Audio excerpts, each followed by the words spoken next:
For over 2 decades now, Nigeria has fought a war against insecurity, a war in different dimensions. First, a war in some parts of the country where oil is being produced. Oil, of course, is the mainstay of Nigeria's economy, and the wars in the northern parts of the country, which has split into two regions. The first in the northeast, where the Boko Haram and ISWAP have held sway and even taken large swaths of land from the government. And then in the south, and then west, where banditry and kidnappings have taken siege of the land. Billions of naira or dollars have been spent. Thousands of lives have been lost. Large territories of land have been lost and not in the control of government in different parts of the country. And yet today, the violence does not appear to be shrinking. It is expanding from the deserts of Borno to the deserts and forests of Zamfara and Sokoto to the farmlands of Benue and Taraba states. The map of violence is widening. The question is no longer whether Nigeria is fighting insecurity, but whether the fight has been lost, and also whether the fight is going to take down Nigeria with it. To understand the present crisis, we must go back far beyond Boko Haram. Northern Nigeria's political and religious order was shaped by the legacy of the Sokoto Caliphate, a system where religious authority and governance were deeply intertwined. When British colonial rule arrived in Nigeria in the 20th century, it did not dismantle the caliphate structure. It preserved it and even expanded it through the indirect rule system, which it had copied from its experience in India. This decision had consequences. It entrenched religious authority as a central pillar of political legitimacy.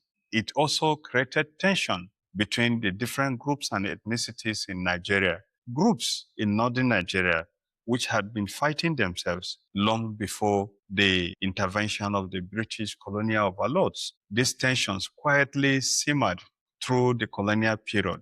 They were suppressed, but they did not disappear. After independence in 1960, Nigeria inherited a fragile political system. Military coups, civil war, poor governance created conditions where radical movements could emerge. And of course, the nature of governance in Nigeria created voids, created areas, created fields where people did not know where they belonged.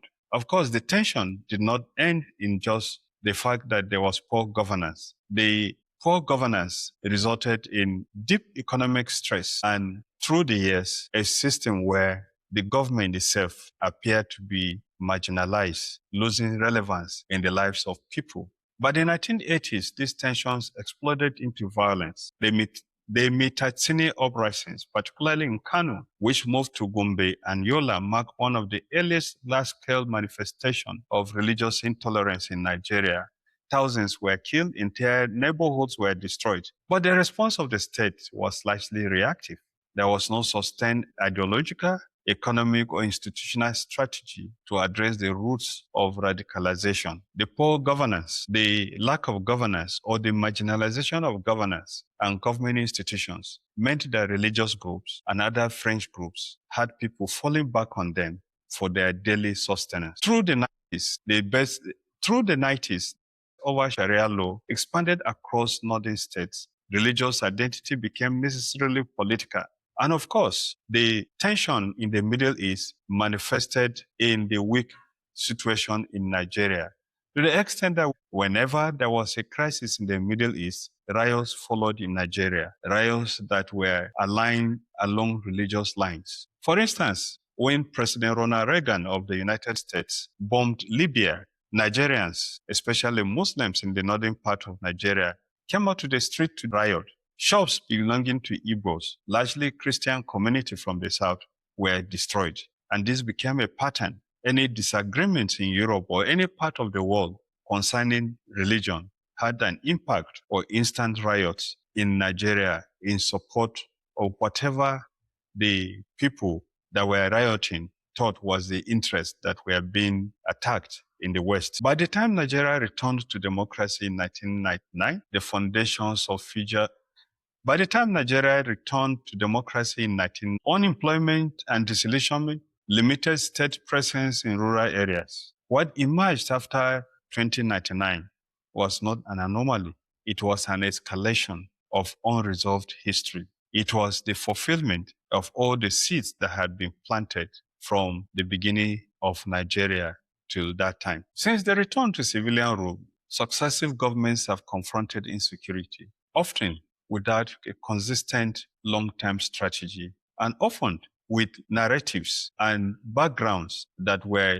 conflicted, not very clearly spelled to the public, and not clearly agreed upon by all segments of Nigerian society. In the Obasanjo era, 1999 to 2007, early warning signs appeared in the form of sectarian clashes and localized extremist groups. The state responded primarily with force, deploying police and military units to suppress outbreaks. But these interventions were tactical and not strategic.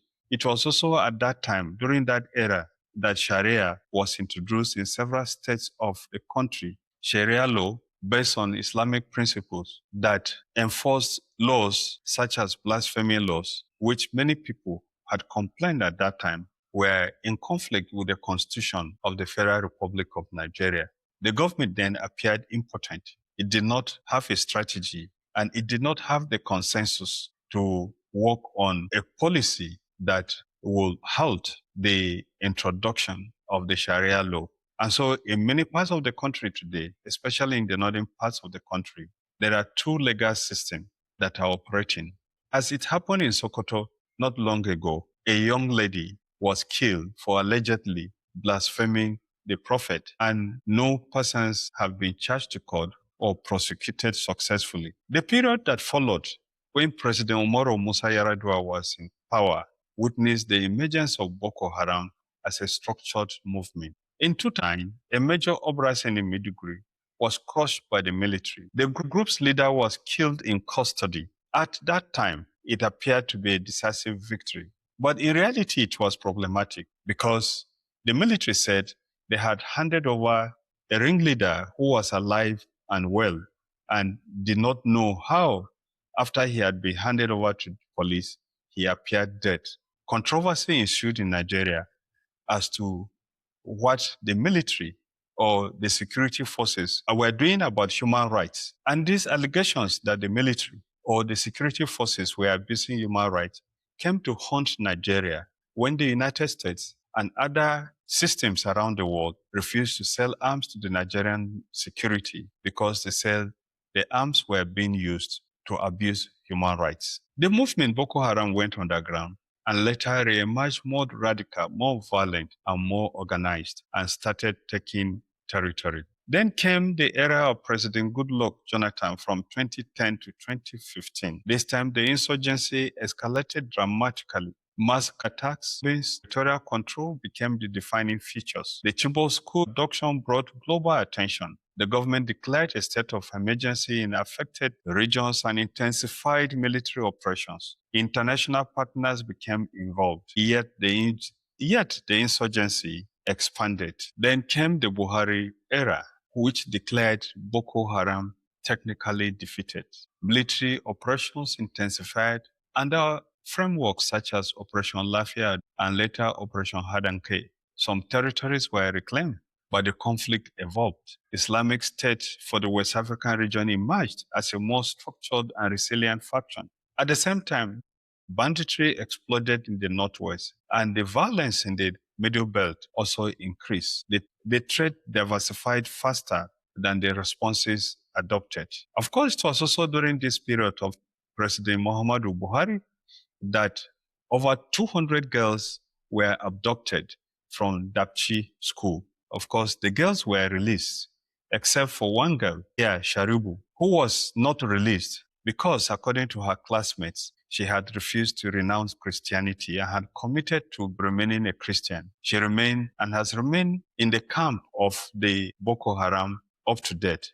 Reports have it that she has been married to different commanders and has had children for different commanders of the terrorist Islamic group. Then come the present era of President Bola Ahmed Tinubu from 2023 to date. The administration has emphasized reforms, coordinations, and technology. Yet, the current challenge remains. Violence is no longer confined to one region or one group.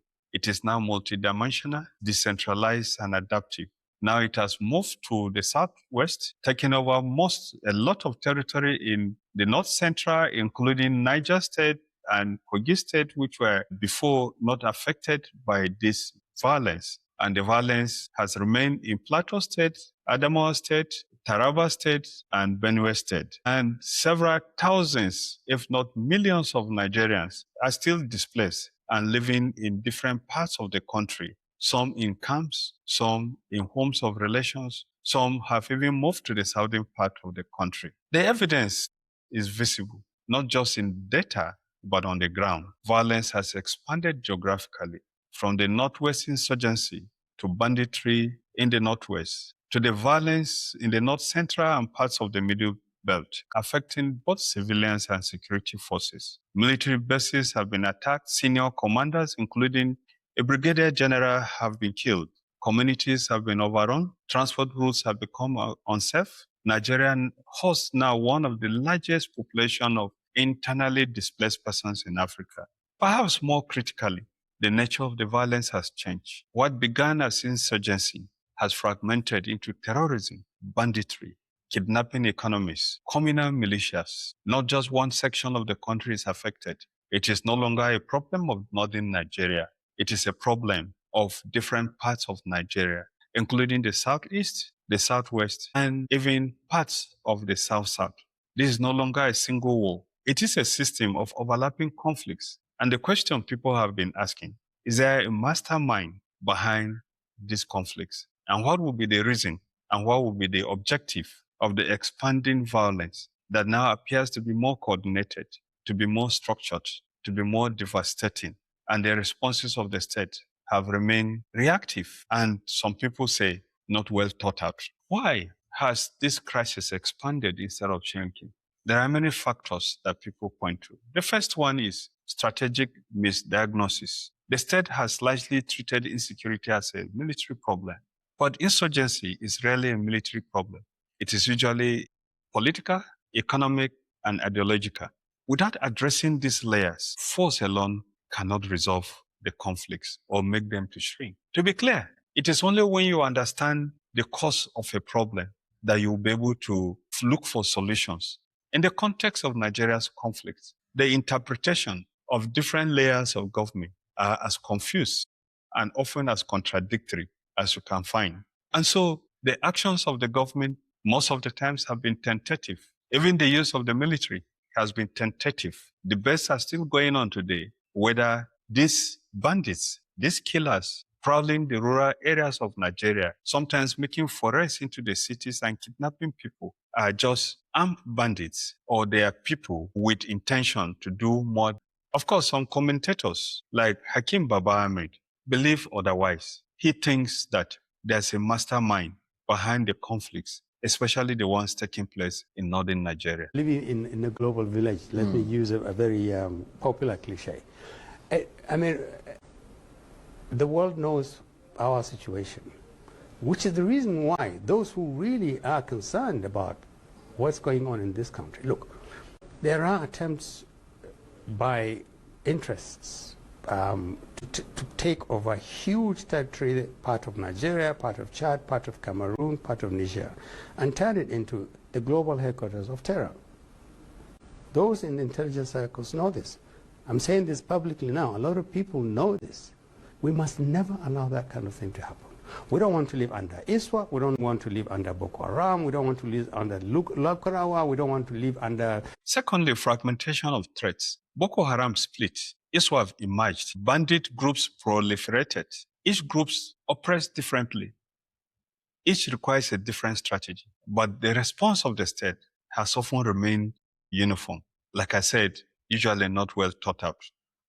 Then we have the question of intelligence and coordination. Agencies, security agencies often operate in silos. Information exists, but is always not shared or acted effectively. Even the United States of America had this problem.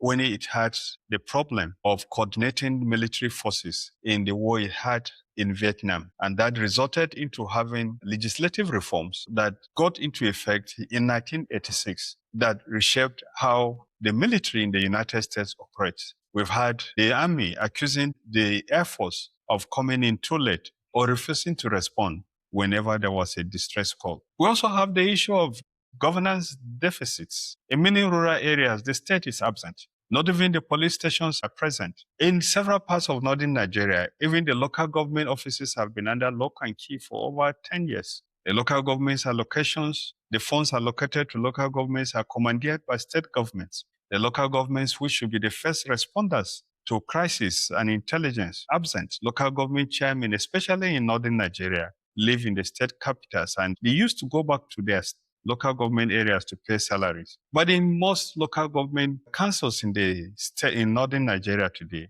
the state governments have even commandeered the process of paying the salaries of local government staff. And so the local government chairmen do not even need to bother to go back to their local government areas. And nothing happens in the local government areas. Security committees are unable to meet. The police vehicles are not there. And in several parts of northern Nigeria, you can hardly find up to 20, 30 policemen in a local government area that should have at least 400 to 600 policemen. There is also the question of the economic and social pressures. Poverty, unemployment, youth marginalization create a steady recruitment base.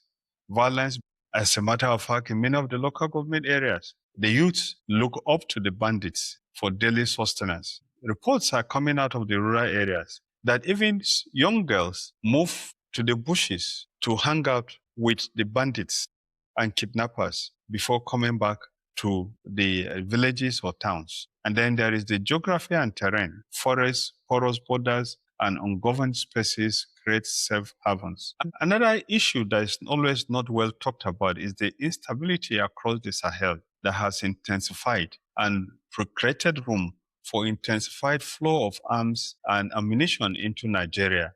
Of course, the bandits that are working in the Sahel have a lot of similarities in terms of religion and language with some communities in Nigeria. The fact is that the ISILs, the ISWAP has, as a matter of fact, the Al-Qaeda has owned up to ordering or being part of some of the attacks that have taken place in Nigeria, including the attacks, the two-time attacks in Kwara State of Nigeria that resulted in the death of 3 soldiers. And then the Al-Qaeda too, on its website, admitted that it was behind the killings of Christians and destruction of churches in Nigeria. And reports are indicating that Al-Qaeda and ISIS are increasingly having closer relationship with the so-called headers and cattle rustlers, as well as the bandits and kidnappers that are prowling the northern part of Nigeria. All this is part of a regional security ecosystem which Nigeria does not appear to be paying close attention to. Government responses have been extensive but not always coherent. This strategy has been heavily military focused with less emphasis on non-kinetic approaches such as governance reform, economic inclusion, and local conflict resolution. Programs like the de-radicalization exist, but the scale and impact remain limited. Debates over state police and community policing, security budgets have significantly increased, but the problems have also increased. Both outcomes have not improved proportionally. This raises a critical question. Are Nigerian security policies reactive, fragmented, or strategically aligned? And why, you may ask, is the situation worsening? This crisis is not static. It is evolving. Armed groups are adaptive. Armed groups are adaptive. They change tactics, locations, and strategize quickly. State responses, by contrast, is often slower, more bureaucratic, and less flexible. Public trust in security institutions has eroded in many areas. Communities increasingly rely on self-help, vigilante groups, militias, and local arrangements. This creates a parallel systems of authority. At the same time, political narratives often distort the problems. framing it in a way that obscured its complexity. The gap between urban and rural security has widened. Cities may feel relatively secured, but vast rural spaces remain vulnerable and ungoverned, and increasingly so. And it is in these spaces that the crisis grows. What will the situation between now and 2035 look like?